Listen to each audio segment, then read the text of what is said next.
Welcome to video one of my series where I build a Squaredrop trailer for camping and whatnots. As you can tell by the wood, I'm in my wood shop. Argyle Custom Works, this channel, is a small business that my mom and I have where we build and sell stuff, and kind of fund our passion projects, which is working with our hands and building things. And so, uh, this trailer recently got it off Facebook Marketplace for a steal and has great bones. It has a great tube frame, which is what I was looking for to add strength, a little bit of weight, but not too much, and give me kind of a starting point where I can get a little jump head start on building it. What? Bro, what are you talking about, man? And so I'm going to go through the process of building this, share the things and pieces that I kind of locate along the way that might be of help to you, brands and things like that. I'm going to do reviews and share my stories on what I like, what I don't like, what I recommend, and what I don't. So the whole purpose of the series is to have fun. What do you mean by that? I like coming out in the shop and building things and just kind of getting in the zone. But this is a new challenge for me because I've never worked with metal, and B, I really love camping. But as I get older, I don't like camping in a tent or in the truck bed, which is what I've been doing lately. I want something a little bit more permanent, and it would allow me to go further and stay longer. So that's the kind of the whole goal with this. But I'm trying to do it at the lowest cost possible. So trying to save money while splurging in some places where needed. But the whole goal is to just go on the process, go on the journey, learn as I go, make mistakes, hopefully create a few laughs for you guys. Already made one mistake. The angle grinder bit me. I'm going to kind of go over my hauls each week, or maybe every 2 weeks, to kind of show off the things that I'm finding on either for free, which is kind of the goal, or just really cheap on like Facebook Marketplace and stuff. So I'll kind of go over the things that I find, the products that I do buy, give my reviews on them, because, for like example, the coating the trailer and rust remediation, there's a million reviews, a million products, and I'll definitely give you a perspective on the one that I picked and tell you whether or not I thought it was worth it. So things like that. But I hope you enjoy these videos. I hope that along the way my video editing gets a little bit better. I'm using a GoPro, just simple, basic setup. I already made my first mistake. The boom mic was sticking down in the first trial video that I made, so lesson learned. Go! Already getting better as we go. But if you have any tips, tricks, settings for the GoPro that you recommend, please share. But here we go. All right, so roll the time-lapse footage. Let's do the thing.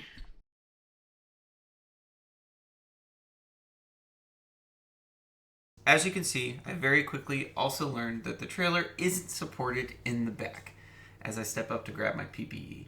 This won't be the last time you see me make that mistake. Now that I'm all protected, I'm beginning the process of removing rust and whatever coating the previous owners used. I have no idea what it was or what they used, but the surface rust on top and then underneath, as I remove it, showed that it just wasn't working and it had failed over the years.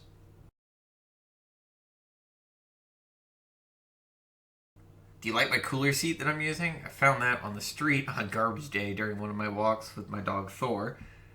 I'm not sure if I'm going to use it in the trailer build, but for now it's a great seat to use when I'm doing these lower areas. So I'm trying out a few different tools and pieces for the rust removal and then removing that whatever that coating was. A few drill attachments and an angle grinder sanding this is what I've kind of started with. All of this I got from Harbor Freight, and it'll be linked in the spreadsheet down below to show you what I liked and didn't like.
So as you can see here, I'm checking on my phone to find out what I should put on the trailer to try and prevent rust and clean it up a bit.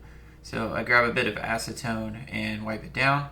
It definitely cleaned it, but I'm not sure that I would use it again. It really didn't make that big of a difference, and the moisture content is pretty low in my garage.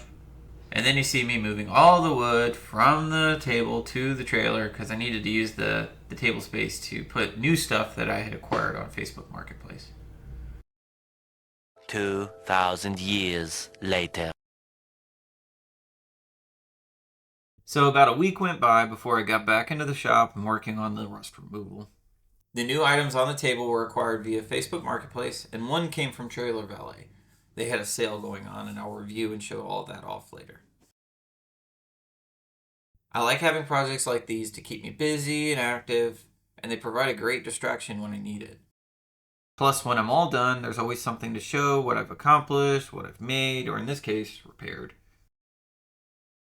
And lately I've been doing a lot of reading. I prefer audiobooks since my commute is so long, and I highly recommend this one. The Inner Work, an invitation to true freedom and lasting happiness.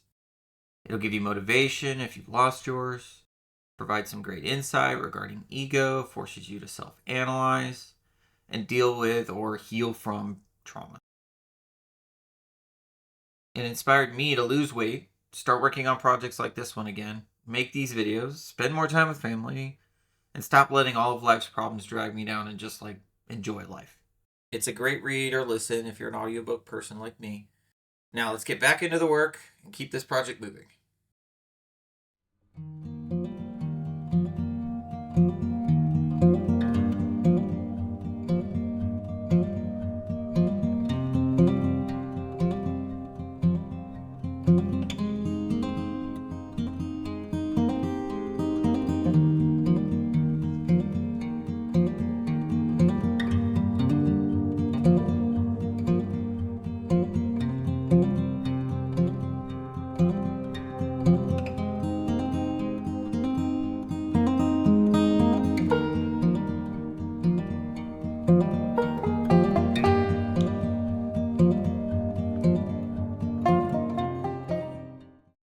So it was basically right about here when I got tired of working around the wheel wells and wanted to address that area of the trailer. So I decided on a whim to start removing the wheel wells and knocking those off with a very, very heavy hammer.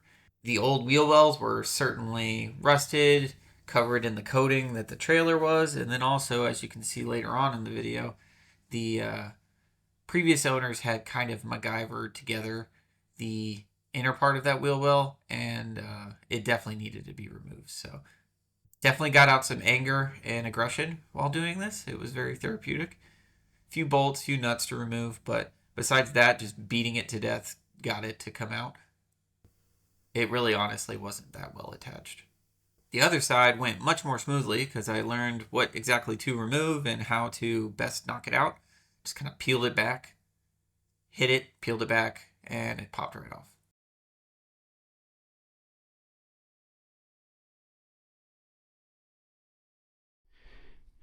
Parts where I haven't worn away the material, and you see the blue patina where I have, but I don't know if that gives a hint as far as what I'm grinding off. I tend to over-engineer things. It's kind of my philosophy. I probably don't need to grind all this down. I probably just need to get the surface rust off, but I'd rather take it down to nothing, make sure everything's good, replace what needs replacing, and then I know I'm bulletproof for a number of years. So that's kind of the goal. I took off the fenders today. I wasn't sure if I was going to keep them or not. I'm glad I did because the previous owner kind of MacGyvered together a plate that would have definitely led to rust and damage down the future. As you can see, the duct tape was the sealant. So I'm glad I got rid of that. Tires are probably going to need to be replaced. Rims are okay, but if I could find a combo, cool. Otherwise, I'll just clean up the rims, paint them, buy new tires. As you can see, there's a lot of rust damage where that shroud, the tire guard was. So I'll have to get up in there. Plan is to take the tires off, take the axle off, take everything off, get it down to bare metal, paint the whole thing, put it back together, and again, replace whatever needs replacing. That is where the door was previously. So future Jason here. I was explaining that, oh, I can move the door over here. I can move the door over there. But that was before I actually bought the doors off Facebook Marketplace, coming soon in the next video. But the angle iron that's there, I was afraid I was going to bump my head on it, but I'm not going to be entering from that point in the trailer anymore now that I've got my doors. Doors, plural. Woohoo! So the original plan was to move that angle iron to the back where the galley would be, which is where I'm showing right here. Again, I'm not sure how wide that's going to be in that gap. I believe it's probably going to be thinner, a smaller galley. But once I get the doors laid out and planned, I'm probably going to cut this section and get it to where I can have the galley in the back, the doors in the back as well, and then I just have the front completely open for me to either sleep in or that's where my feet go. I'm not sure. Again, learning is the process, and I love the process. So, the front hitch. I've got this old, ancient guy. I'll show you all the upgrade that I bought for this later. But that'll go away. I don't need that anymore. One of the reasons I bought this unit this trailer was because of these shelves. So this is already sketched out. It's somewhat aerodynamic, but I'm probably going to put wood on top of these just because I like the look of wood versus this old metal. Plus it'll help stabilize it a little bit. But I have these shelves that are in here. So 2 shelves, and then the bottom area is kind of like a little nook. So power station will probably go in there.